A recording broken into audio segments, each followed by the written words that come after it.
Non എപ്പിപ്പിഡേഡെന്ന് ഞാൻ കോടതി കയറി വിസ്തരിച്ചിട്ടുണ്ട്. ഇന്ന് ഡി ഡി പി പറയുക നോൺ എപ്പിപ്പിഡേഡെന്ന് വരേണ്ട കാര്യമൊന്നുമില്ല എന്നുള്ള രീതിക്കാണ് പറഞ്ഞത്. ഞാൻ കോടതി കയറി വിസ്തരിച്ചിട്ടുണ്ട്.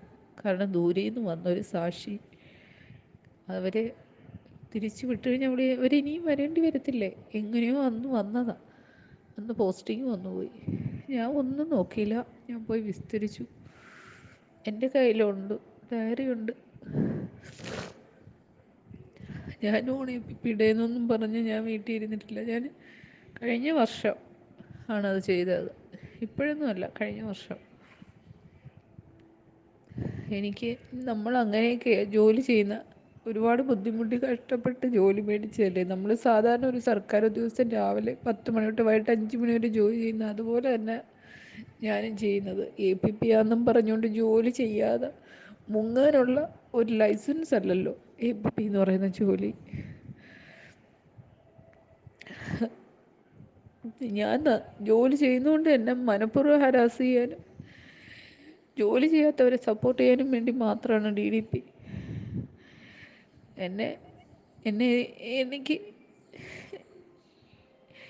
അത്രയും എന്നെ അപമാനിച്ച് എനിക്ക് ഇനി ജീവിച്ചിരിക്കണ്ടെന്ന് പോലും തോന്നുന്ന അവസ്ഥയിലോട്ടാണ് ഞാൻ എത്തിക്കൊണ്ടിരിക്കുക. ഞാൻ ഞാൻ എന്ത് ചെയ്യുമെന്ന് എനിക്കെന്നെ അറിയില്ല. എൻ്റെ ഹസ്ബൻഡ് ഒരു ഡിസ്ട്രിക്ട് ജഡ്ജാണെന്നും പറഞ്ഞ് എൻ്റെ ഒഫീഷ്യൽ മാറ്ററിലൊന്നും അദ്ദേഹം ഇടപെടത്തില്ല. പിന്നെ ഈ പറയുന്ന കണക്ക് എൻ്റെ എൻ്റെ ഫാമിലിയിൽ എനിക്ക് ഒത്തിരി ഉത്തരവാദിത്തങ്ങളുണ്ട്, ഒരുപാട് സ്ട്രെസ്സുണ്ട് ഫാമിലിയിൽ നിന്ന് തന്നെ. അറിയാമല്ലോ, വയ്യാത്തവരെ അച്ഛനും അമ്മയും കുഞ്ഞമ്മയും ഒക്കെ സുഖമില്ലാതെ വീട്ടിൽ അവരെയൊക്കെ നോക്കേണ്ട കടമയുണ്ട്.